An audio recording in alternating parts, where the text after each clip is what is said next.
Hello નમસ્કાર મિત્રો। કાલના વિડીયોની અંદર આપણે જોયું હતું કે કઈ રીતે આપણે કોઈ પણ સમીકરણ આપેલા છે તો તેને આપણે કઈ રીતે આઈ સ્વરૂપની અંદર દર્શાવી શકીએ। આજનો સિમ્પલ ટોપિક એ છે કે આપણે જ્યારે સમીકરણો આપેલા છે તો તેને આઈ સ્વરૂપની અંદર કઈ રીતે દર્શાવી શકીએ। તો તમે જુઓ સ્વાધ્યાય 5.3ના ક્વેશ્ચન નંબર 8, 9 અને 10નું સોલ્યુશન, કે તેની અંદર આપણે એક સમીકરણો આપેલા હશે, તે સમીકરણોને સિમ્પલ આપણે આઈ સ્વરૂપની અંદર દર્શાવવાના કીધા છે। તો તમે જુઓ વિડીયો સ્વાધ્યાય 5.3ના ક્વેશ્ચન નંબર 8, 9 અને 10નું સોલ્યુશન। તો તમે જુઓ વિડીયો। હેલો નમસ્કાર મિત્રો। આપણે એક્ઝામ્પલ નંબર 8 જોવાનું છે કે સમીકરણ કીધું છે તે સમીકરણને ઉકેલવાનું કીધું છે કે √3x² - √x + 3 × √3 = 0। તો આપણે જે પણ સમીકરણ આપેલું હોય તે સમીકરણને સિમ્પલ તમારે સૌથી પહેલાં શું કરવાનું કે તમારે ax² + bx + c = 0, આ જે આપણું ફોર્મેટ છે દ્વિઘાત સમીકરણનું, એની સાથે સરખાવવાનું। એની સાથે સરખાવશો એટલે તમને એના મળી જશે સહગુણકો, કે સહગુણકો કેટલા છે। તો a = √3, b = -√2 અને c = 3 × √3, બરાબર છે। હવે આ તમને મળી ગયા સહગુણકો, એટલે સહગુણોને તમે સમીકરણમાં મૂકી દો તો તમને ડીની કિંમત સિમ્પલ મળી જશે। તો સમીકરણમાં કિંમત મૂકતા તો d = b² - 4ac, બરાબર છે। તો b² ની કિંમત શું છે?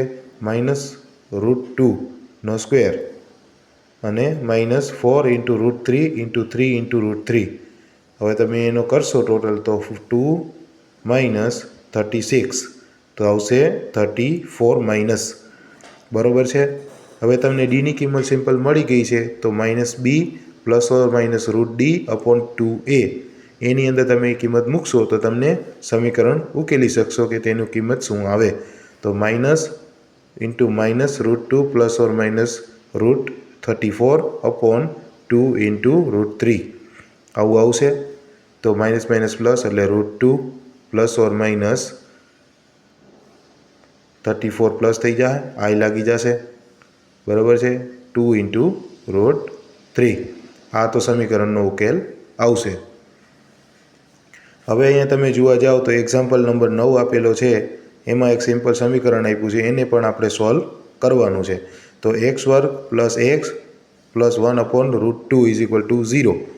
તો સૌથી પહેલાં તમારે અહીંયા જોવાનું છે કે આમાં √2 આપેલું છે, તો તમે સમીકરણને ફેરવી અને આ રીતે પણ લખી શકો, √x² + √2x + 1 = 0। આ રીતે પણ લખી શકાય, કેમ કે સહગુણકો છે તે તમે સિમ્પલ રાખશો તો તમને સોલ્વ ઇઝીલી કરી શકશો। નકર સમીકરણની અંદર જ્યારે સહગુણકો આવશે 1/, વાળા તો તમને ગુણાકારમાં તકલીફ થશે, એટલા માટે મેં સમીકરણને ફેરવી નાખ્યું છે। તો સમીકરણને ફેરવી નાખ્યું તો શું મળશે? ax² + bx = c + c = 0, એની સાથે સરખાવો તમે તો તમને શું સમજાશે? તો a = √2, બરાબર છે, કેમ કે આપણે આ સમીકરણને ફેરવી નાખ્યું છે। નકર તમે પછી 1 1 અને 1/√2 એવું આવશે, આ √2 અને 1 આવશે, બરાબર છે, કેમ કે તમને સરવાળા બાદબાકીની અંદર ઇઝી રહે એટલા માટે મેં સમીકરણ ફેરવ્યું છે। તો સમીકરણમાં કિંમત મૂકતા, કેમ કે ઓલું જો તમે મૂકશો સહગુણકો તો તમને એકદમ ડિફિકલ્ટ થશે, કે તમને સોલ્વ ઇઝીલી નહીં થાય। તો b² - 4ac, તો b² એટલે 2√2 -4 × √2/(1), બરાબર શું થશે? √2 - 4√2 આવું આવશે, 2 × -4√2। હવે ડીની કિંમત મળી ગઈ તો સમીકરણ -b ± √d/2a, એની અંદર તમે કિંમત મૂકશો તો -√2 ± ડીની કિંમત કેટલી છે? 2 - 4 × √2, બરાબર છે, 2 × √2 આવશે છેદમાં, તો -√2 એમને ±2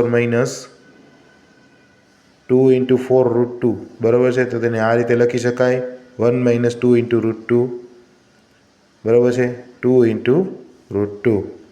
હવે આપણે સિમ્પલ એને સોલ્વ કરવા હાટું થઈ અને આપણે એક અગાઉથી એક પદ લઈ લઈએ છીએ, તો -√2 એમને ± √2 को આપણે લઈ લીધા બારે, બરાબર છે? તો અંદર શું વધશે? તો કે 2√2 - 1 ઇન્ટુ I. અહીંયા શું વધશે? 2 ઇન્ટુ √2. હવે તમે એને સિમ્પલ સોલ્વ કરશો તો શું મળશે તમને? -1 પ્લસ ઓર માઇનસ કૌંસમાં √2√2 - 1 I. કેમ કે √2 કોમન લઈ અને એને ઉડાડી દીધા એટલે છેદમાં 2 વધશે, બરાબર છે? આ સમીકરણનો ઉકેલ છે. હવે અહીંયા સમીકરણ નંબર 10 આપેલું છે કે x² પ્લસ x/√2 પ્લસ 1 = 0 આપેલ છે. જ્યારે કોઈ છેદમાં પદ આપેલું હોય તો તેને સમીકરણ આપણે સૌથી પહેલાં એને બદલાવીને લખવાનું, જેથી કરી અને આપણે સરવાળા બાદબાકીની અંદર ઇઝી પડશે એટલા માટે. કેમ કે નકર ગુણાકાર ડિફિકલ્ટ થશે એકદમ, તો એ તમારા માટે અઘરું થશે. તો √2x² પ્લસ x પ્લસ √2 = 0. આ રીતે પણ આ સમીકરણને લખી શકાય. તમે જોજો હું કરું છું, બધેનો છેદ છે એ √2 લઈ અને √2 ને સામે ગુણાવી દઉં એટલે એ 0 થઈ જાય છે, બીજું કંઈ કરતો નથી.